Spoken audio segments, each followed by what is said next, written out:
thank you for those of you that have taken a portion of your day to join us in what we've created, which is a multi-part, four-part virtual education series to help our customer base, our prospects, and really people that are trying to learn about what these next steps look like for the adoption of EV charging. This topic today is going to be around we are ready for EV charging stations at our facilities and looking for how to take next steps. As you can probably imagine, the Blue LEV team is frequently asked a lot of questions by organizations and various agencies that are looking to do exactly this. So we've attempted to design these series to align with really the realities of all the questions that come into us on a daily basis. Next slide, Nick.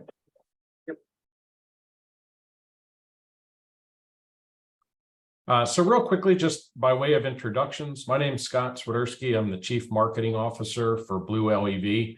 I get the opportunity to really bring our brand to market, but what I've mostly discovered my role is to formulate branding and messaging, white papers and case studies, and anything that becomes an educational component for the journey of this adoption period. So initially, like most CMOs, there's a lot of outward bound marketing initiatives that go on and that are tracked and use of analytics for looking at various things. Most of our customers and most of our clients are really in the beginning looking to learn more about either the initial adoption or the growth of the infrastructure that they have in place today. And my name is Nick McNulty. I'm the director of our client success team. Our client success team is really focused around successful implementations of EV chargers from an end-to-end perspective for any of our clients that are looking to adopt EV chargers at their location.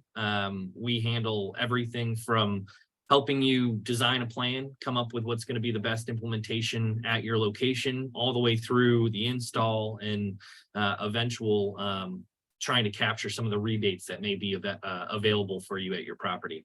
So we're really here to help you from step one all the way through the completion of a project. So that's who I am. Real quickly, before I get into the about us, just a quick housekeeping item. On the bottom side of your screen, if you're not familiar, you don't use Zoom very often, there's an icon down there that says Q&A. So what we like to do as part of these series is if you're hearing something that either Nick or I are describing or talking about, and it has stimulated a question for you, go ahead and put it in the Q&A. And what we plan to do typically is set aside about 10 minutes towards the tail end of our presentation. And we'll either do one of two things. We'll either bring it up as a part of this series and this webinar, so that we can socialize the question and see if it's relatable to anybody else that's participating with us. And or if we run out of time, we will get back to you. So we'll have your credentials and we'll know who it is that's submitting the question. So let's talk a little bit about Blue L for a second and exactly what business model we have within the industry. Blue LEV was designed really to be a turnkey organization. We're going to talk a lot more about what does that mean. The majority of our customer base that comes to us is really in the infancy of either the consideration stage or they're maybe slightly beyond the consideration stage, and they're moving towards a mandate that's being imposed upon them by their industry, or possibly their organization or agency has made a decision and commitment to move a percentage of their fleet into EV. Nonetheless, we're going to continue to talk about all this, but this is what Blue LEV does. We bring a very comprehensive discussion that's oftentimes very consultative up front. The reason for that is because there's a lot of unanswered items, right? Between the way the vehicles behave, where it is that we're going to locate chargers, what makes sense mechanically, and what makes sense from a cost-effective perspective to actually implement these type of devices. Our role in the industry, because all of this again is quite new, we get referred to as turnkey. We get referred to by the industry as make ready. So these are some of the terminology that relate to the Blue LEV profile. We are a self-performing organization, and we'll talk about that as we get a little deeper into the various stages that are involved in the actual deployment of these devices. But from end to end, whether it's our subject matter experts that are talking about design, the electrical expertise, the engineering expertise, the construction, and ultimately the commissioning of the devices is all self-performed by Blue LEV. So really this concept of being end to end, we look at a lot of different business plans. Organizations that are attempting to monetize, we certainly provide feedback for those types of scenarios, and we look at the overall feasibility. Does it make sense, and to what extent does it make sense? And these are all things that, because of our frequent touch points on so many different customers and so many different industry types, we've got a lot to offer in terms of feedback around what best practices look like for next steps. This changes almost on a weekly basis, but Nick and I sat down and gave some thought to what the 10 top questions are that are asked the Blue LEV team today. So let's go through these and see if there's any that are relatable to the consideration that you're in today. So we have either tenants or employees that are asking about EV charging stations. This paradigm of moving from home charging to charging at work and charging on the go is really a reality for certainly all the customers that we work with today. We operate a retail or government facility and feel our customers or the public should have EV charging. There is, as you're probably aware, very little legislation in terms of if you're operating a facility, primarily in the Mid-Atlantic, which is where we're headquartered. Because of the lack of legislation, it's a bit of a lawless scenario, and we've got to make a determination more so to the feasibility and the usability of these devices, and a little bit less around the law. Where would we locate the devices? So there's a lot of practical locations. A lot of times it's aligned with where the current electrical infrastructure exists. Item number 4 always is a question for us: what is the cost? It's not only obviously the cost of the devices themselves, but obviously the cost of the make-ready portion of the project. In the past year, we've noticed a significant increase in EV vehicles, either BEV or PHEV drivers, and we need a plan and budget for charging stations. How do we create a plan? It's not very often that our clients come to us with a requirements document or a statement of work. So we're going to talk a little bit more about how that plan ultimately gets created. Can you share with us the incentives and rebates available for this type of project on our property? And Nick's going to dive into that. That consumes a lot of what we do in client success. Our customers obviously are looking for various ways to offset the expense and to provide the support through the rebates and incentives that are in market today.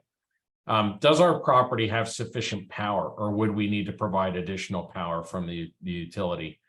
Kind of an obvious thing, but there's a deep dive obviously that occurs between our expertise on the electrical side and our coordination with the actual utility to make additional power available at most of our property locations. The public-facing EV charging devices have a cost to charge. What is the return on investment? And is this a new income source for us? We're going to talk a little bit more about that. We have the spectrums of charging today either exist as an amenity or what we refer to as a monetization plan. And so we'll be talking a little bit more about how that comes to be and whether it has to be one thing or it can be both or a hybrid.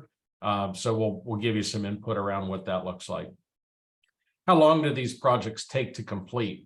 This is a great question because the answer surprisingly is probably a little bit longer than most people might think. we know very little about actual EV charging stations. What are our options? And so hopefully the goal between now and the next 30 minutes that Nick and I are involved with you will give you some answers to all of these type of questions that present themselves at Blue Whale EV. So who do we work with? Who are the drivers behind Blue Whale's customer base? It's everybody. You can see all these logos. Many of them are recognizable. We have everyone from federal agencies to state and local public sec. We have churches, we have schools, we have property management companies, obviously, that are quite popular. And I really think that this presentation is a little bit geared towards property management and multifamily. A lot of car dealer installations, a lot of retail type of locations, whether it's a Dunkin' Donuts or it's a hospital facility or a Hilton or a Marriott. These are all people that are either in the stages of consideration and or they're using the devices to monetize or differentiate. And these might be some of the questions that you have as we go along here. What is the practicality of those considerations? So this is a chart and a figure that we've created, and I'll just read off the top here that Blue Whale EV will help you understand the most cost-effective way to deploy EV chargers at your property. What sits in phase one is where we spend a considerable amount of time. Once you're making contact with Blue Whale EV, we understand oftentimes through just the normal course of a few conversations where you are within the range of your consideration. There's a lot that goes into phase one. This is where we really start to define that requirement document. We're looking at the application. We're looking at the site assessment. We're deploying people to provide a walk that's a site walk for preparation and installation. What it's really doing for us is it's providing both you and us with the opportunity to gather sufficient information in order for us to move this to phase two. And between phase one and phase two, there's an investment summary that's provided to our clients.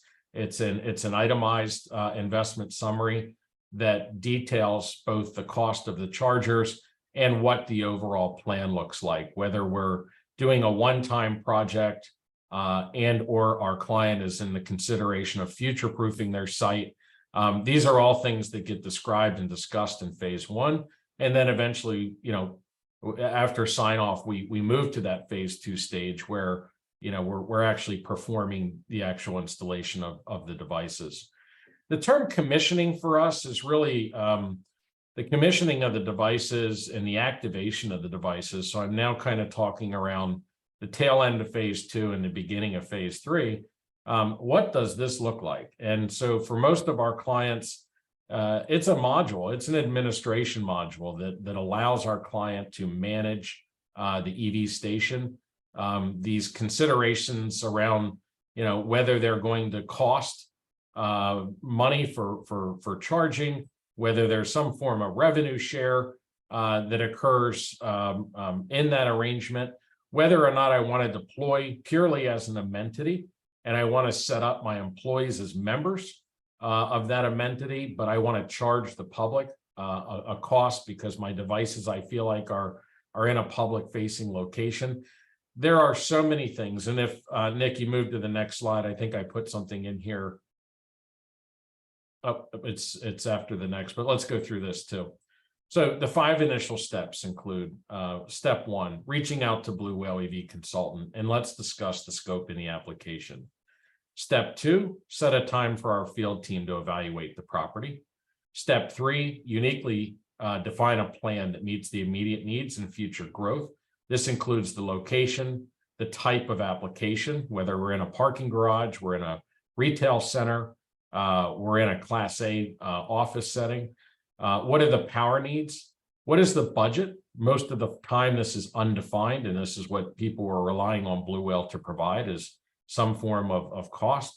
And then ultimately, what are the user requirements? You know, how many, in the example of it's a tenant implementation, how many tenants have arrived in our facility with BEV and PHEV type vehicles? And then we've got to take out our sort of snow globe and make a determination as to what that might look like in a year from now. And we've got all kinds of different data points that we use to help project the future adoption. Step 4, receive a detailed proposal from Blue UAV that includes line item pricing for a turnkey end-to-end project. And then ultimately, step 5, acknowledge the investment summary and prepare for a construction and implementation plan. So these 5 steps go back to that diagram that I was talking about earlier. They really account for all things that occur in really the first phase, right, prior to anything that takes place during the construction period.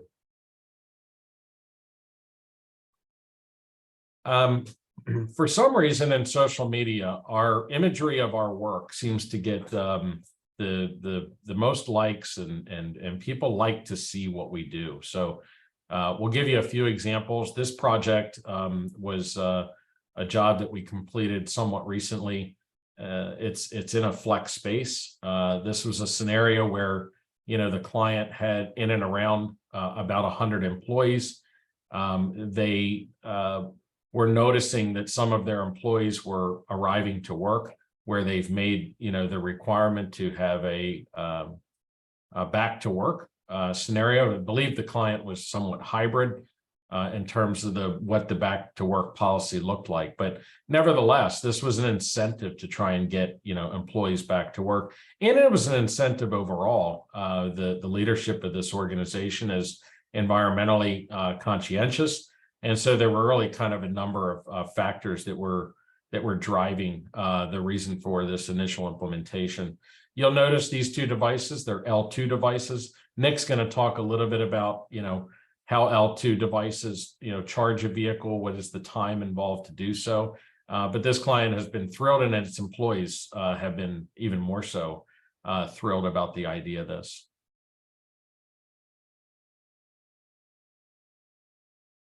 So next relevant project, this is a job that we did down in DC.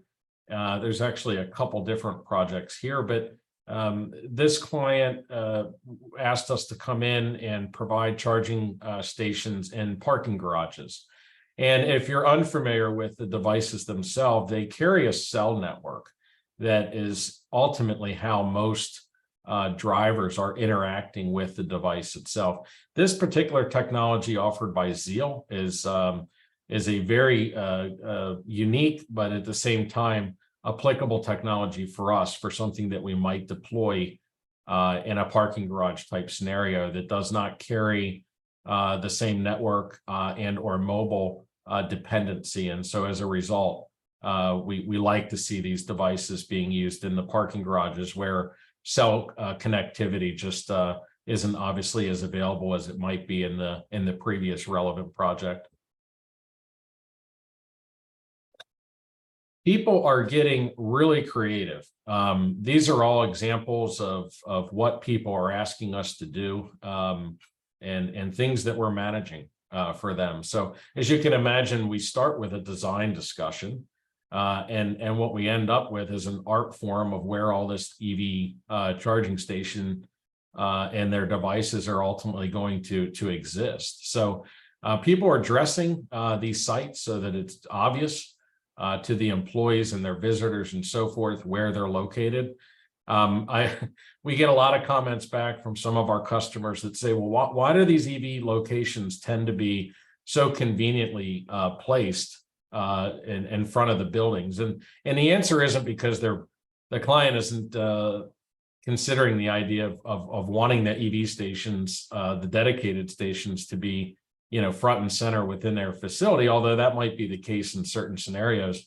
It's because that's the closest location to the power source of the facility. So that's really the reason why, although it comes across in a much different perception.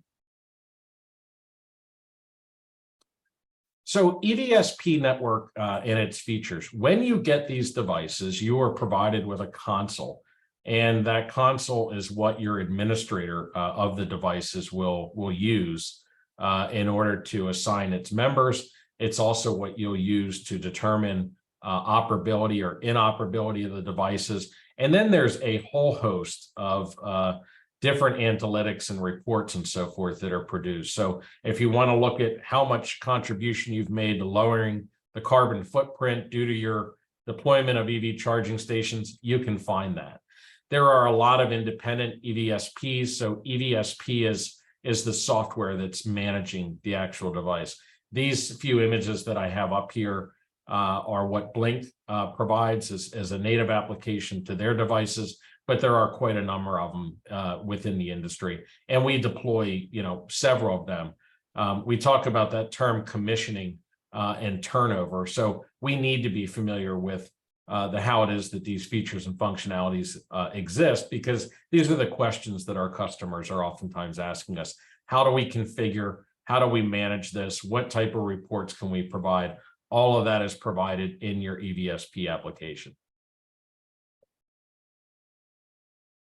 And then, given what our topic is today, we're going to have Nick talk specifically around what are some of the options of this technology? What do these devices do? How do they do what they do? So, Nick, want to talk more about this range of EV charging devices?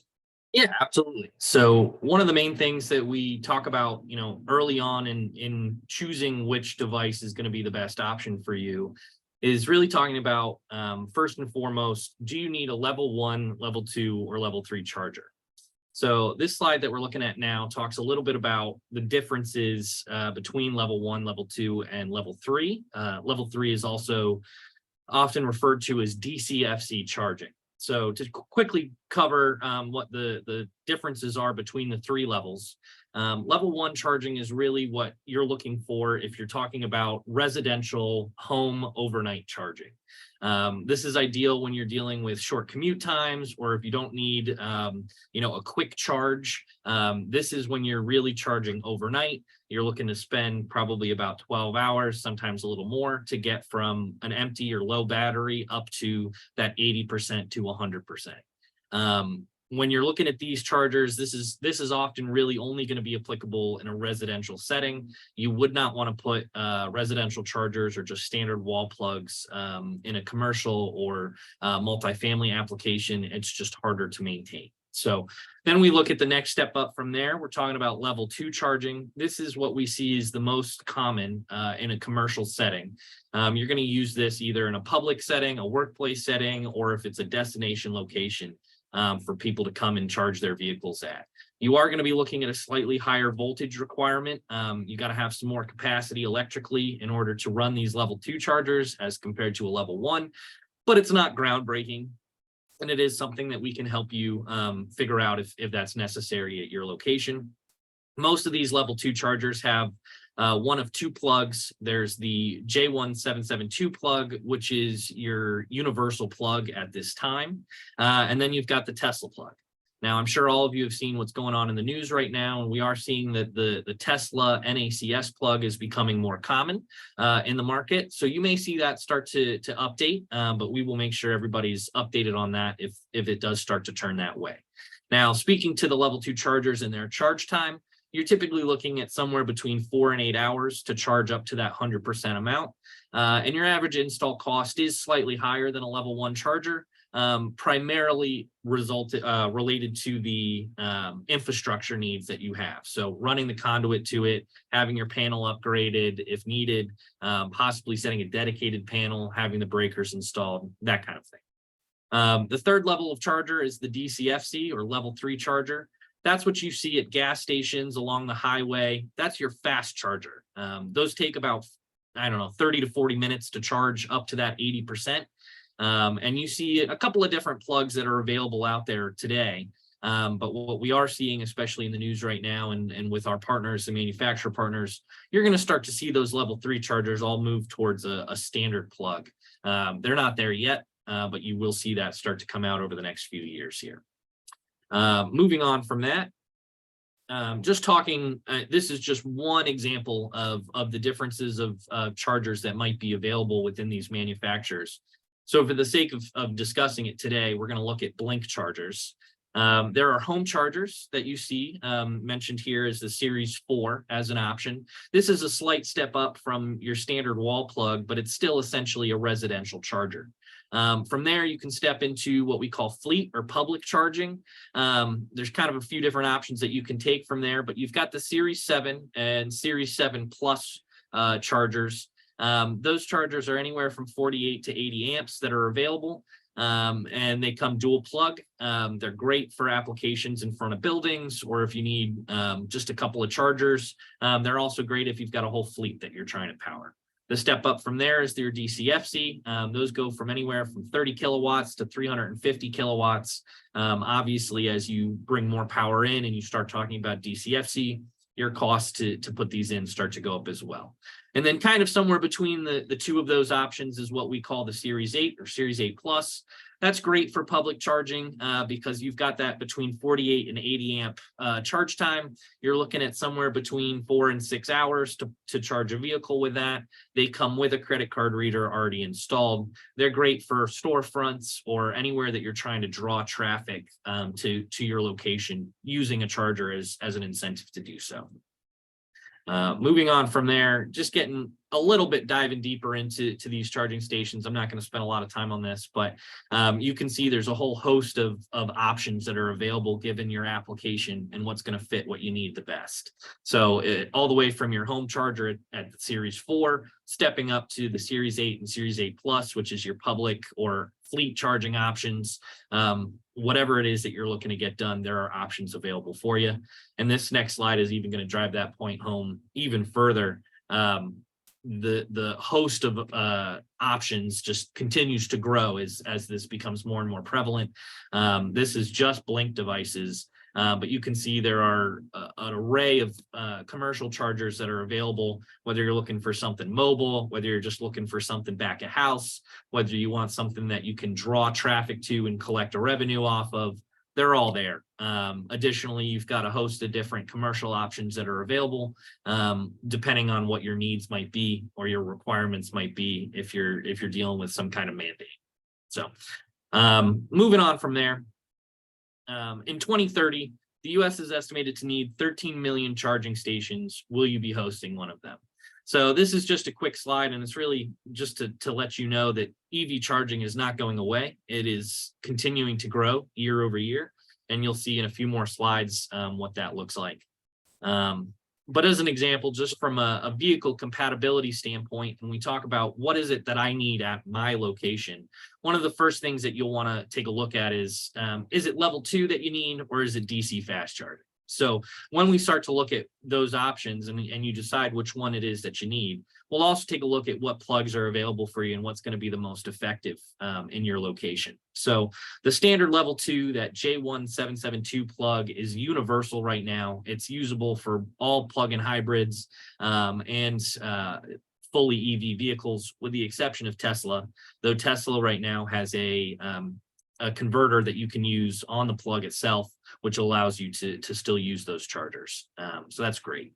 From the DC fast charging perspective, there is not currently a standard plug, but we do know that the NACS plug starts to come up and is it's likely going to be something we see more of in the future as we move forward. From there, we talk a little bit about public charging and how that is important.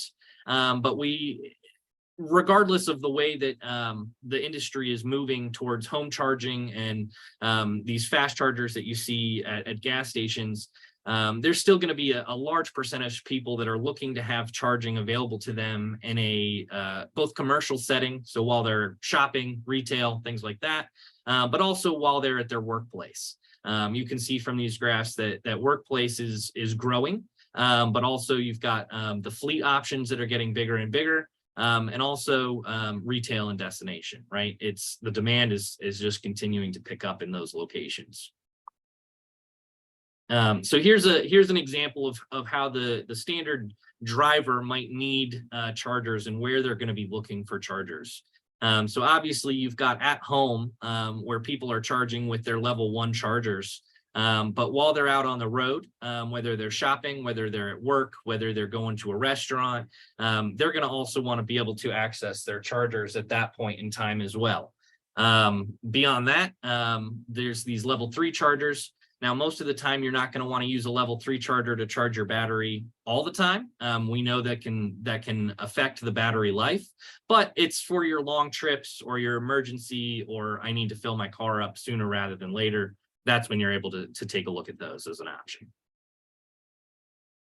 Finally, we're looking at this as an option to start to bring some money into a building. If you're looking at it to generate revenue, when you're considering what you might want to set your prices at, while you consider that, there's a couple different ways that we talk about that. There's an app called PlugShare, which is very popular. And most charging stations that are public facing are registered on that PlugShare app. That's a great way to take a look and say, okay, I can see what around me people are charging for EV right now to charge vehicles, and you can set your price somewhat within that standard.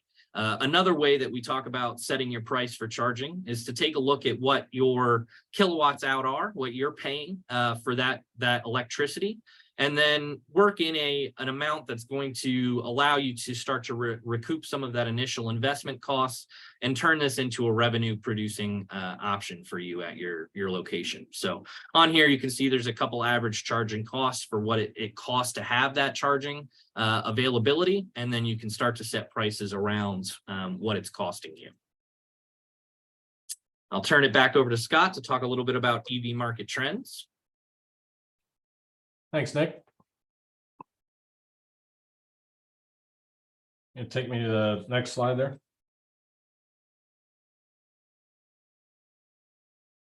So EV market growth accelerating in terms of the overall benefits of EV. So one, let's talk about cost savings. I mean, we've seen through the various administrations over the past several years, this huge fluctuation in fuel.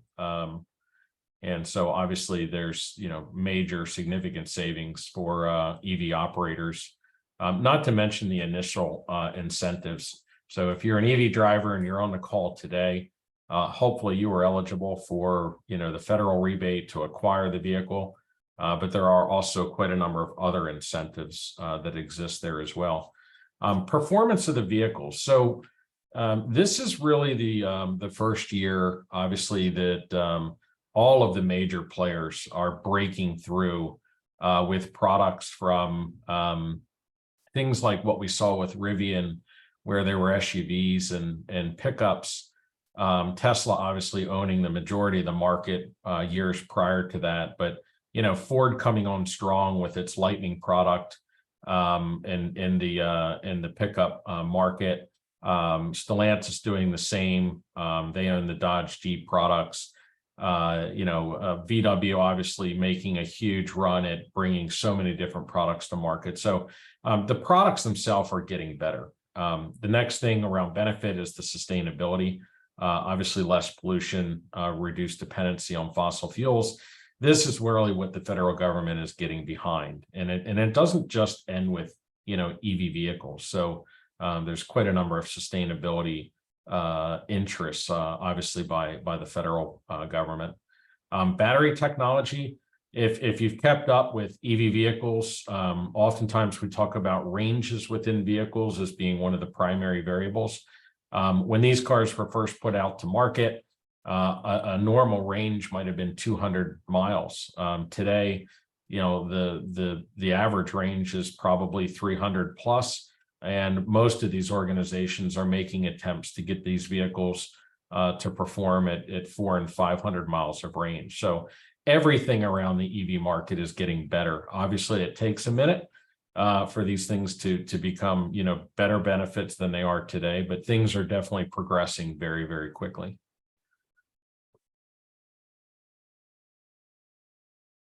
So this is a slide that I think in the design phase with our clients, they want to know, is this a one-time project for me? Can I take, my multi-family facility, or can I take my commercial property that I'm managing?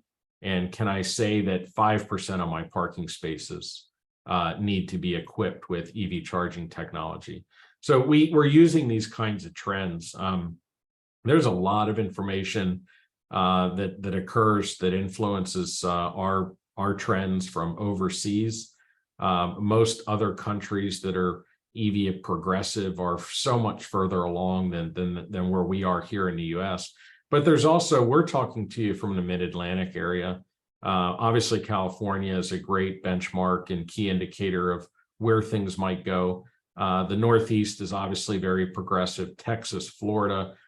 These are folks that are, much further along with legislation in place and laws and requirements, and a much more progressive implementation around EV infrastructure. So this is where we come up with these types of trends and stats. But the one thing that I wanted to point out in this slide is we still are very much in this early market adoption. So that figure to the right, we talk about the chasm. Who are all these early market adopters? Tech enthusiasts and visionaries. Eventually, we're going to cross over. And that little statement below about projected to hit 16% by 2026 and cross into the early majority.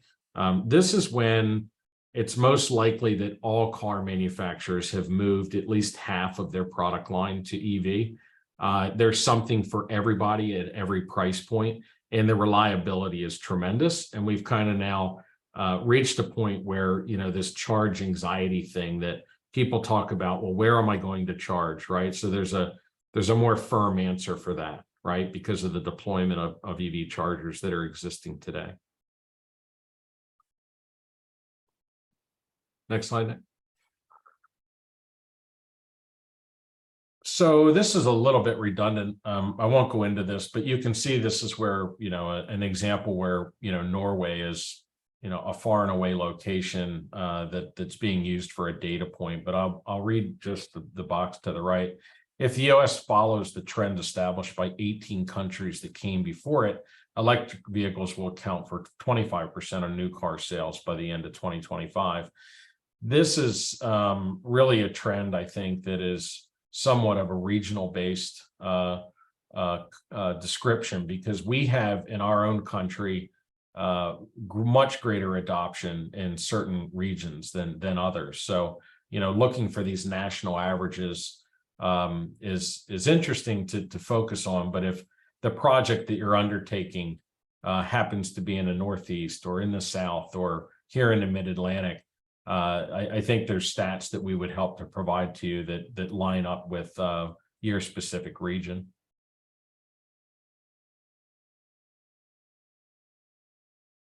So our wonderful elected official, council member Charles Allen in DC is highly aggressive about his plans and intentions. So the district has about 250 electric vehicle charging stations currently.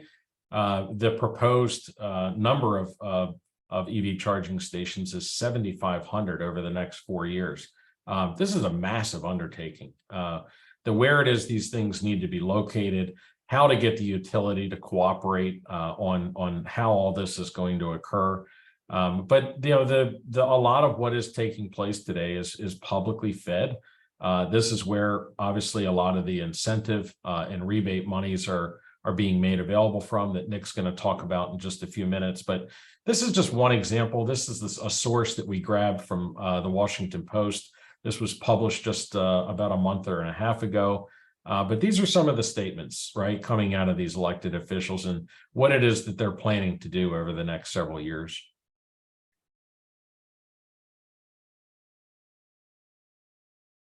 All right, so I know something that's top of mind to everybody. One of the questions we had that were part of our top 10, which is, what does this cost? And ultimately, what can I expect from an incentive and rebate perspective? So, Nick, I know you deal with this topic on a regular daily basis, you and your team. So why don't you take the audience through that?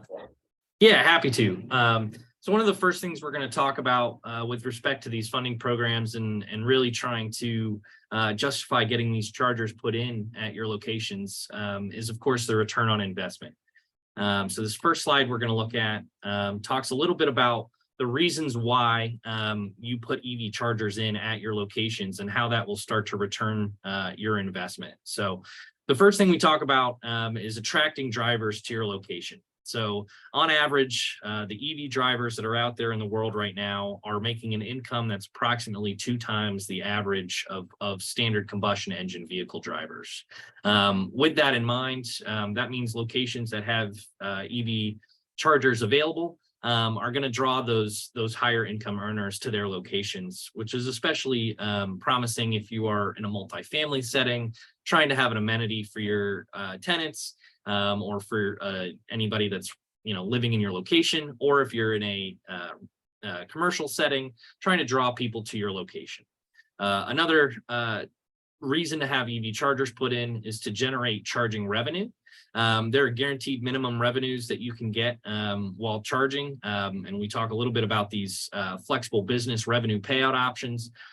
Most of the charging companies and manufacturers that are out here right now will work with you to set up the correct payment that you want to start collecting from those that are going to charge at your locations, whether that's through a leased option, whether they're collecting a piece of that revenue to maintain the software, or if it's some kind of hybrid of that.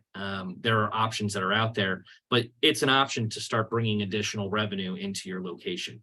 Additionally, the extended dwell time. Anybody who's coming to charge their vehicle, if you've got an electric vehicle now and you're charging, you're going to be sitting there for a little bit of time while that vehicle charges. And what we often see with that is it encourages someone to get out and get a coffee or go shopping for a little bit. And you see where that 89% of EV drivers will make a retail purchase while charging. It's a percentage that's held true up to this point. Additionally, it builds brand loyalty. It says 28% of EV drivers use public charging weekly. I'm going to take that a step further as an EV driver. Once you start to find the charging locations that you want to charge your vehicle at, you're going to continue to go back and revisit that location week after week, day after day. So I know for me, when I charge at work or when I charge at home, those are obvious, but there are a few key locations that I like to go to where I know there's a good rate, or I get a decent charge time, or it's regularly open and available. Those are the things you start to see the drivers think about when they are looking at charging their cars. Beyond that, we talk about the different types of funding programs that are available.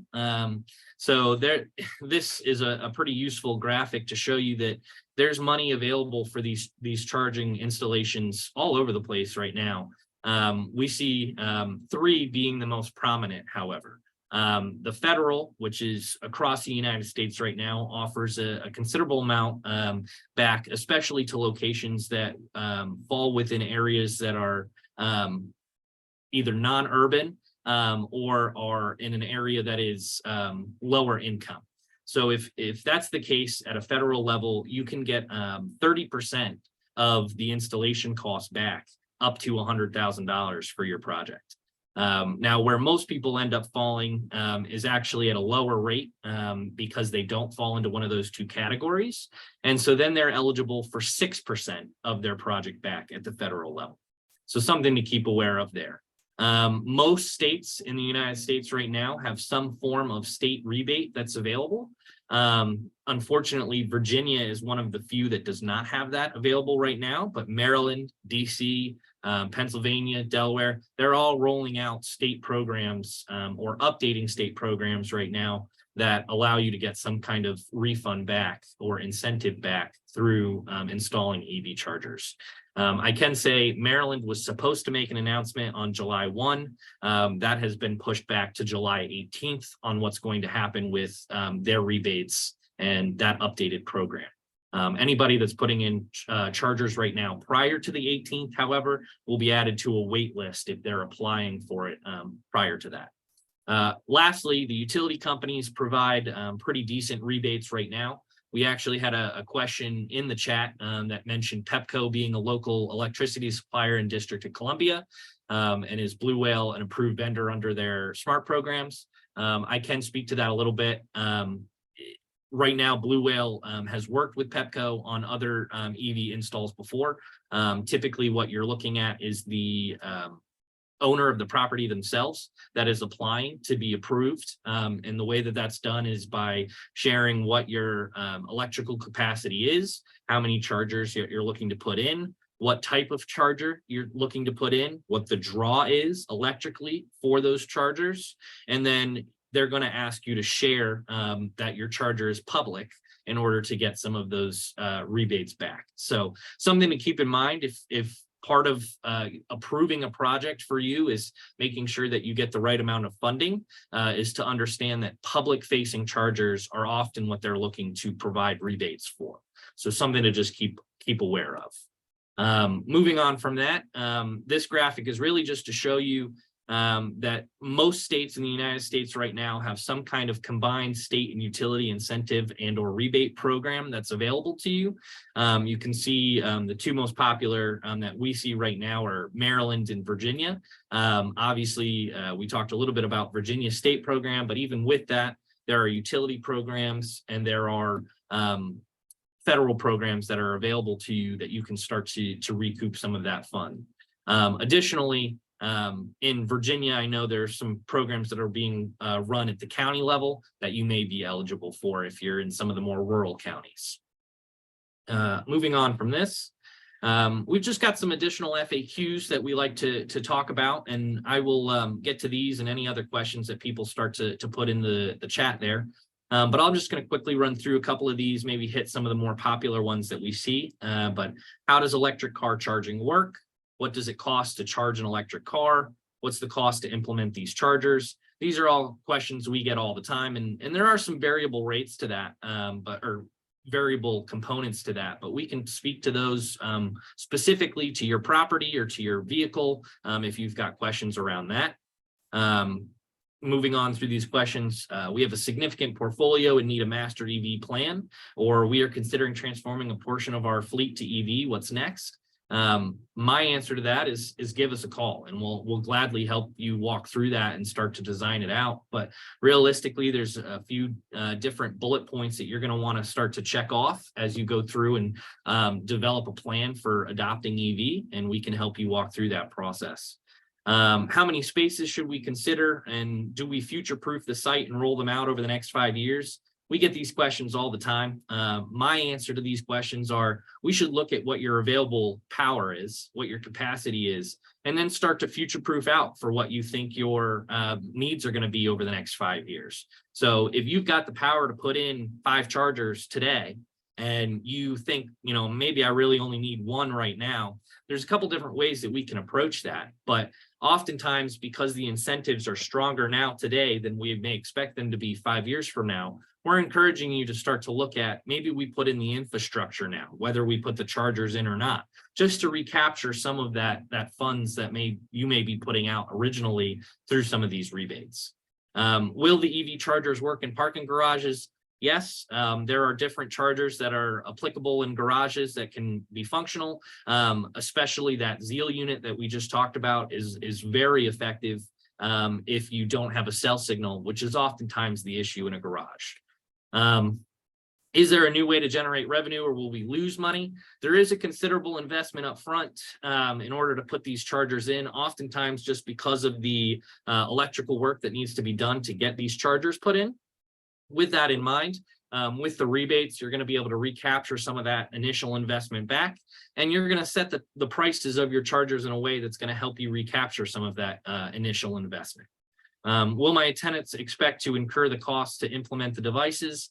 We're seeing different people put this in differently. So some HOAs and condo boards are really putting the requirement on their tenants to say, if we're going to put these in, then it's going to cost everybody approximately this much, and this is what it's going to do for us. We do see that, but some places are saying, we're really going to put this in as an amenity to draw traffic to us. Scott gave a great example, especially in a commercial setting or in a workplace setting, where that might be an incentive to draw people back to a location after they've been work from home for as long as they've been. Does EV charging help attract new tenants? It definitely does. And I would also say it's going to help you keep tenants in the long run. We've seen over the last couple of years, the demand for EV has gone up and up and up. And I've seen some articles in the last couple of weeks that suggest that EV purchases over the next year are going to go above 50%. So what that means for anybody that's considering, attracting new tenants or maintaining the ones they have, you're going to want to be able to have those people charge their vehicles while they're at work or at home. How long does it take to implement the devices? What are the power requirements for my property? And will the construction be considerable and disruptive? The construction piece itself is not that disruptive. Most of our projects, if we're talking about between, I'd say 1 and 10 chargers, only take about a week from the time that we break ground until the time the chargers are installed and up and running. What really takes a considerable amount more time is that initial piece where we're designing it, we're getting you through a permit process. If there's any engineering requirements, those come into play. How long does it take to implement the devices? Like I said, it's not that long, but what you are going to see is just that lead time for that initial piece that gets us to there. Once we've gotten through that, the install itself is not that big of a time sink for you as the owner. And then what are the power requirements on my property? That's really going to depend on the type of charger you need and the size of that charger. But realistically, you're looking at, for a level 2 charger, you're going to want enough dedicated space for each charger to have somewhere between a 60 amp and 100 amp breaker, depending on the size of it. And then from there, you're going to be able to move be able to have the power for those chargers. If you're talking about a DCFC, we found in almost every single situation for a level 3 charger, you're talking about bringing in a new service in order to power these devices. So I think I've hit most of these questions, and I know I sent a couple of answers to people individually in the Q&A, but I'll just hit those questions real quick too, so people know. We got a question that said, will this deck be provided to the participants? This webinar will be recorded and it will be on our website in the webinar section. So anyone can go back and look at these slides or review this PowerPoint itself through that.